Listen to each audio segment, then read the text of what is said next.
So when did you first realize that you wanted to rap, and how you get into it seriously? This is an interesting question. 1993, Chicago, Illinois. I'm in 115th and Stewart. My older brother Lorenzo, him and his boys, they real heavy into Wu-Tang. And me being a shorty, I don't really know what's going on or nothing like that. You hear the radio, it is what it is. But he down there and he's like really, really heavy Wu-Tang head. And it's like, Wu-Tang was surfacing at this time. So I'm listening to, 36 Chambers and stuff down in the basement with him. And him and his boys, they get to freestyling or whatever. And they like, yo, Mike, go ahead. Yo, Mike, go ahead. Yo, go ahead, man. Man, I'm like 7. I don't really know what's going on. So I hear him just saying a whole bunch of words, and it's just like whatever. So as I got older, I didn't realize it, but that Wu-Tang stuck with me. And it's like Wu-Tang was my introduction to hip-hop. Jizza Genius, RZA Production, Method Man, ODB, these people, without me even realizing that, they drew me into rap. They made me understand rap, because as I started acquiring a story to tell, I realized that I wasn't the first one to tell it. So I started listening more. Then I started branching out and spanning out and listening to different stuff. Get into the KRS-One. You start learning battle rap. Roxanne Shante, UTFO, Real Roxanne. You start learning, Boogie Down Productions versus the Juice Crew. You get to going back in history and learning stuff, and then coming back to the fairground. Then that period during the 90s when hip-hop was just like, wow, variety. It's just smack. You got good stuff. You got Common. You got Ice Cube. You got everything that you could possibly want. And each side had their own sound. Twista had Midwest, Do or Die, Speed Not Mobsters, Psychodrama. They had that Midwest thing. And you had Scarface and representing the South. You had Outkast, Goody Mob. Uncle Luke down in Florida. He had his own thing going. Trick Daddy, JT Money in the late 90s and 2000s. So it's just like E40, Too Short over on the West Coast. It's just like Yuck Mouth. Lost Boys up in New York and stuff. Like, come on, man. So by the time I'm really getting into writing rhymes and taking it seriously, you got songs like God damn, so many, excuse my language, but you got so many. It's like around the time I entered high school, which was a good point that my man Q Storm, shout out to Q Storm again, point that he brought up, that most people really got their introduction to hip hop from what was out when it was in high school. So me, I went more of the Rockefeller, New York route, while a lot of my peers went more of the Cash Money Millionaires, No Limit route. So a lot of them was like, we jocking the South. I'm like, nah, man, that Rockefeller, that Beanie Siegel, that's what I'm into, But my roots of knowing hip hop came from New York. So it gravitated the sound, the beats and everything. It more so suited me, so naturally speaking. January of 2004 is when I finally started taking it seriously. I started up Streetwise Records, me and my man Shannon Dorsey. He's practicing, we just sitting around looking in the little books, American Musical Supply and, Guitar Center magazines and stuff, trying to figure out what stuff did. And I'm working a Mickey D's job. I'm like, well, whatever, I'm just going to start buying stuff. All of a sudden I started incorporating other people, and as I incorporate these people, they bringing stuff over, donate a mic to the cause, donate keyboards, computers and stuff, and before you know it, we recording our first album down on 48th Street on the low end, called Streets of Rage. I'll get a little bit more into that later, but back to the interview. What about hip hop do I love? All of it. All of what's not to love. Freedom of expression, freedom of the mind, the dance, the culture, the background, how it started. Africa Bambaataa, Kool Herc, Planet Groove. I mean, everything, you know what I'm saying? The TV shows, like I just mentioned, Planet Groove, Yo MTV Raps, what's that, Raucous Records used to have one I used to be into, My man Wordsworth was on there. You know, the freestyle ciphers at the end of it. Lyricist Lounge Show. Man, you know, sound bombing mixtape. Like, dude, what's not about it to like? You know, how people move their bodies and hip hop. And, you know, it's like when you got techno sound and it's like everybody dancing, they getting down. You know, just the Adidas suits, the fashion of it, the look, the gold chains, like everything about it. It was just like the allure. And it wasn't just the rap side, but the beauty in graffiti art. Just to see people go out and paint marvelous murals of predecessors and stuff like that. You know, people who paved the way. You know, you can see murals of Jam Master Jay or Roberto Clemente. You can see people all over the place from people who, you know, paved the way in one way or another. So it's just like, you know, the dance, the hip hop, you know what I'm saying, you know, big tributes to Roxanne Shante, the MC Light, Queen Latifah, you know, on the female side, you know, KRS-One, Big Daddy Kane, Rakim Allah, the God. You know, it's what's not to love about it.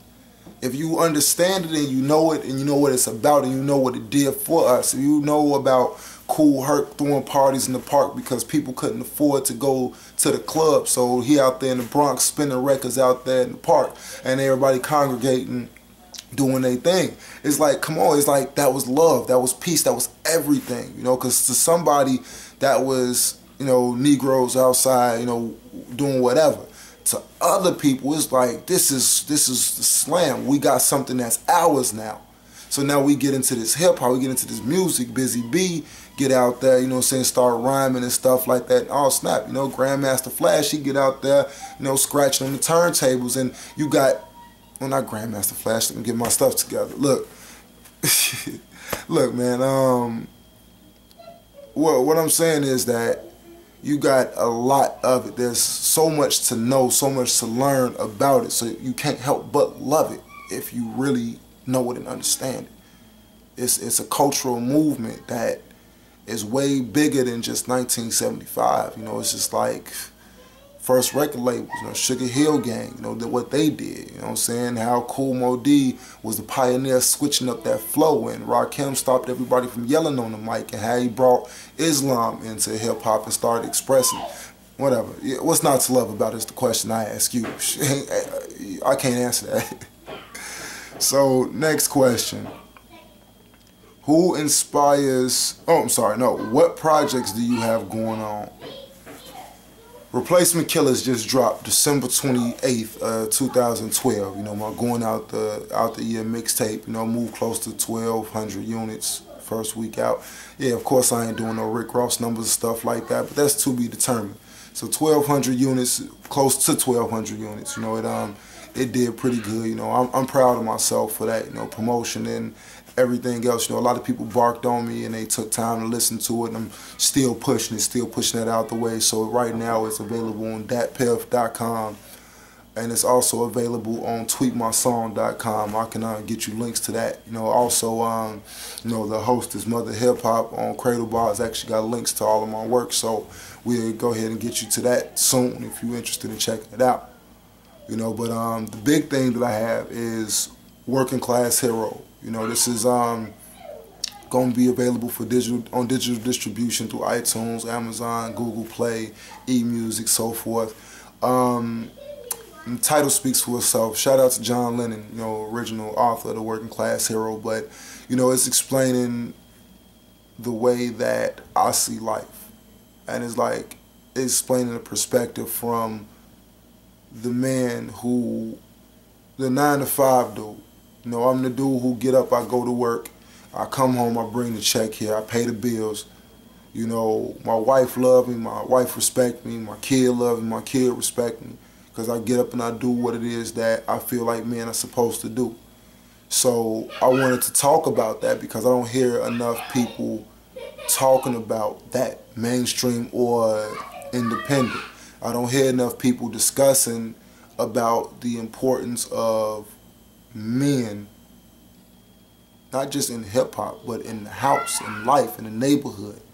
So gradually the working class hero is going to open up some more doors to community projects and different things that I have in the work. And right now doing shows back and forth and trying to leave my legacy with anybody that, so I can incorporate from them shows.